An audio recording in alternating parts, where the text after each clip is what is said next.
So for instance, in the Directorate of Operations, which is the heart and soul of CIA, it's the piece of CIA that actually runs ops abroad. It's what people think of. They think of CIA, okay, well, they've been recruiting the wrong people based on the wrong considerations for a long period of time now. And then they've been training them very poorly. And then they've been putting them into a structure that's been broken for a long time. So it's not as simple as just replacing the boss, right? Because that case officer, that ops officer, supposed, maybe is somebody that never should have been in the outfit in the first place and has never been trained, doesn't have the aptitude, and has no experience in actually doing it right now. So I'm all for the buyout, and I'm all for breaking to China, honestly, because you can't get from here to there with minor tinkering around the edges, right? But obviously the big challenge is going to come after you're done breaking to China and throwing people out the windows, because then you have to actually build an effective human intelligence organization, and we do not have one now. Sam, that'll be the real challenge. You talk about hitting a good point, and because I put in my notes here, it's not just the buyout; it is the rebuild. And again, this goes back to your book about the repair is beyond repair. But I think, and when you wrote that, again, I'm probably getting in your head now. When you put the title beyond repair within the system at the time you wrote the book, right? And what we're seeing now is something, it's really unique. It's really unique in American history, I think. If not unique, extremely unusual, how the administration is going, hook, line, and sinker, right after either bloated, and we'll talk about that, or incompetent or corrupt federal agencies, or all of the above. So with that, talking about the mission of the CIA, there are allegations or concerns, jabs there that the United States is going to be a much less safe place because of this, say right now, voluntary purge of the CIA. Do you have concerns about that? Are those valid points, or are those just political jabs? Well, I think they're primarily political jabs. Is it true that we're not going to go from where we are right now to having the organization we need, in the case of the CIA, overnight? No. I mean, you've run big organizations. Okay, you got to replace a whole bunch of people, redo your training, revamp your entire structure, institute get back to the ethos you're supposed to have. Okay, that doesn't happen in 24 hours. But what I think people need to understand is they are not safe now.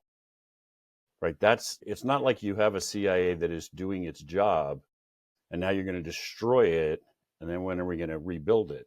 I mean, as a vignette, without getting too much down into the weeds. The average case officer in CIA right now is running one source abroad.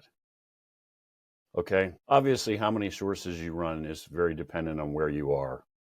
If you're in Moscow, your life is very different from some third world country, someplace. Ops are different. But I would say on average, when I was a case officer in my career, I handled roughly a dozen sources at any one point in time.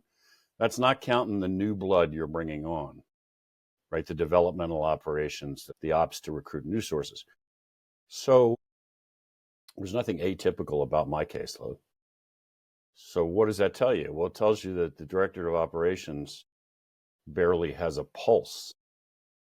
And we didn't even get to the part where we actually asked the question, who are those sources?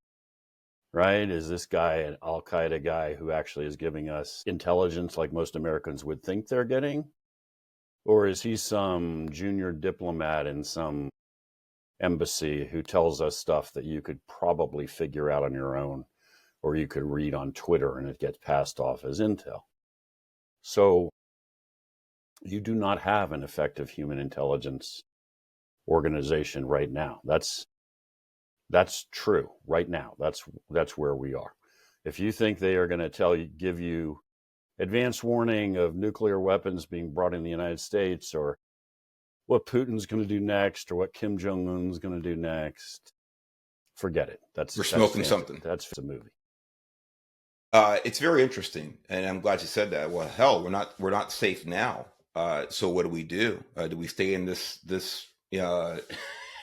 in this circle, or do we make some moves forward? And I think that's what we're seeing now. Well, not what I think. We know it's what we're seeing now.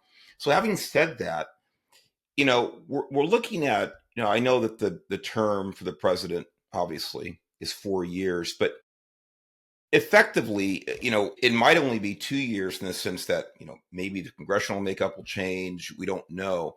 So let's just say that really at this pace here, we're talking about 2 years, just for the sake of discussion.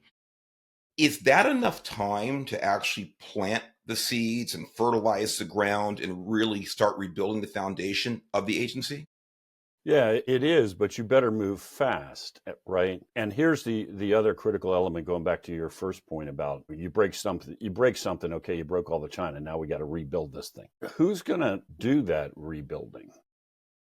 Like, okay, it's great to say, okay, we're going to revamp training, we're going to redo the structure, we're going to change our recruiting practices, we're going to get serious again. By the way, the agency knows it's not like they never figured out how to do this. They did all of this in the past. We deliberately tore down all these structures. It's kind of like the border. It's not true that we never figured out how to control the border. That's a myth, as you well know, right? I mean, not in terms of nobody in the world can come across, but floods of millions of people was the result of deliberate policy decisions. So we broke the agency, so we know how to put it back together. But you still, I mean, in the abstract, who's going to do that though?